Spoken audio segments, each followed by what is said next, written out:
falar agora do que é essa questão de queimar gordura, né? É o seguinte, o nosso corpo, ele recebe gordura dos alimentos.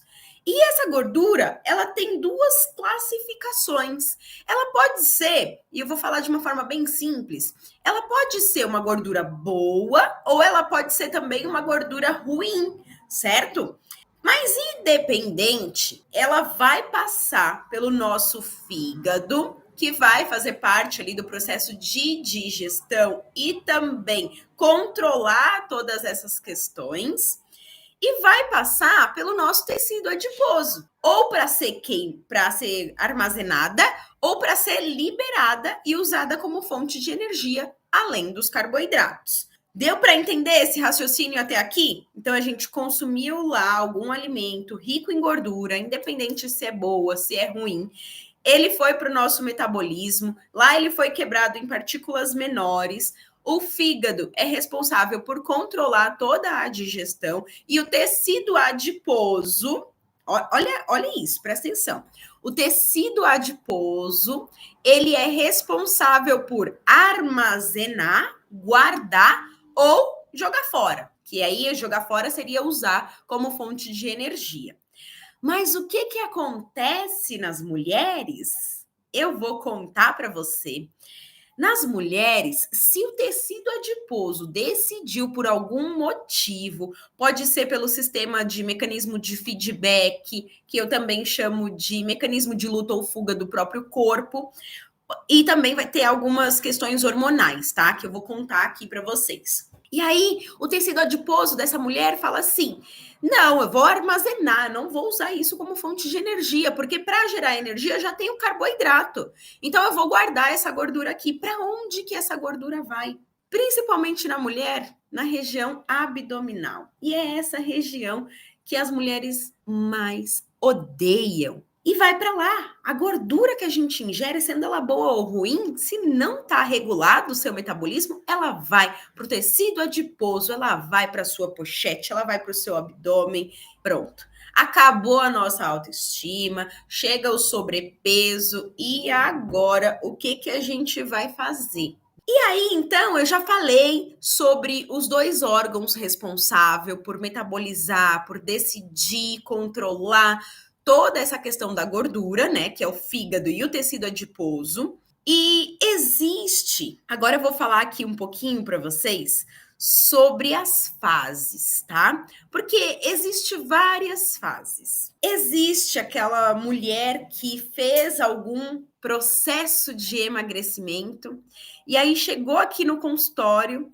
Quando eu fui fazer a avaliação corporal, eu falei: caraca, por quê? Catabolizou. E o que é catabolizar? Catabolizar é perder massa muscular. E quando você não está em um acompanhamento com um profissional da área da saúde e deseja chegar no emagrecimento, é fácil catabolizar. É fácil. Por quê? Porque existe o jeito errado de queimar gordura, tá? Mas já vou falar disso daí.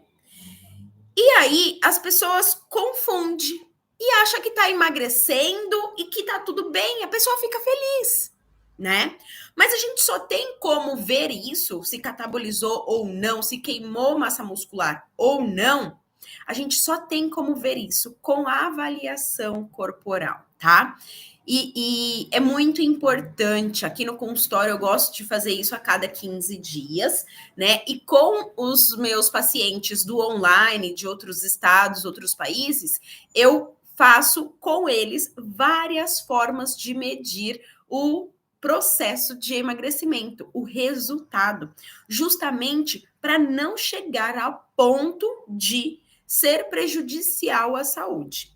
Porque, além de catabolizar, além de queimar massa muscular, se você está em um processo de emagrecimento sem saber o que fazer, sem saber o caminho correto a seguir, você também pode estar em processo de desidratação. E, gente, as consequências negativas do processo de desidratação podem ser gravíssimas, mas também pode ser leve. E aí, quando você desidrata, você emagrece, o peso emagrece na balança. tá?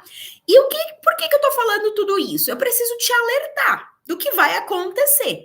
Porque já tem uma seguidora, vários, né? Essa semana eu recebi relatos de seguidores falando que com as dicas dos vídeos que estão assistindo nas minhas redes sociais, estão conseguindo resultados de 2, 3 quilos, 4 quilos por semana. Olha que bacana. Mas eu preciso alertar vocês, porque aqui a Nutri é sem mimimi, vocês sabem muito bem disso, então é primordial que eu traga para vocês o que pode acontecer, né? Vamos supor você começou o processo de emagrecimento sem ajuda, sem uma orientação, sem saber que caminho seguir. E aí você fala, pô, tô emagrecendo, emagreci 10 quilos, 20, 15 quilos, 8 quilos. Beleza, em um período curto de tempo, tá? Aí você começa a analisar. Poxa, peraí, eu tô tendo dor de cabeça recorrente? Pode ser sinal de desidratação. Eu tô ficando irritada, estressada, eu tô com dificuldade. Isso depois de iniciar o processo de emagrecimento, tá? Isso é importante. Eu fiquei mais irritada iniciando esse processo de emagrecimento? Eu fiquei mais nervosa? Eu tive mais crises de ansiedade? Porque a desidratação pode levar a isso.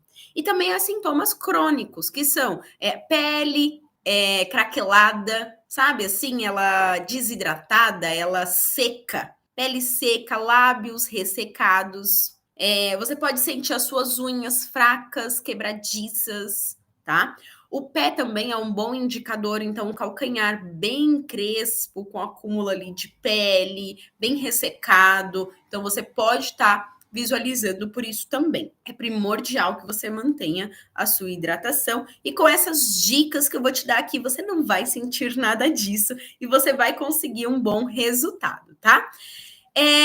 Sabe uma coisa que também é importante eu dizer aqui para vocês? É que muitas pessoas veem aquelas pessoas que passaram por um processo de emagrecimento, às vezes já passaram até por cirurgia, e aí posta nas redes sociais, na internet, o seu antes e depois.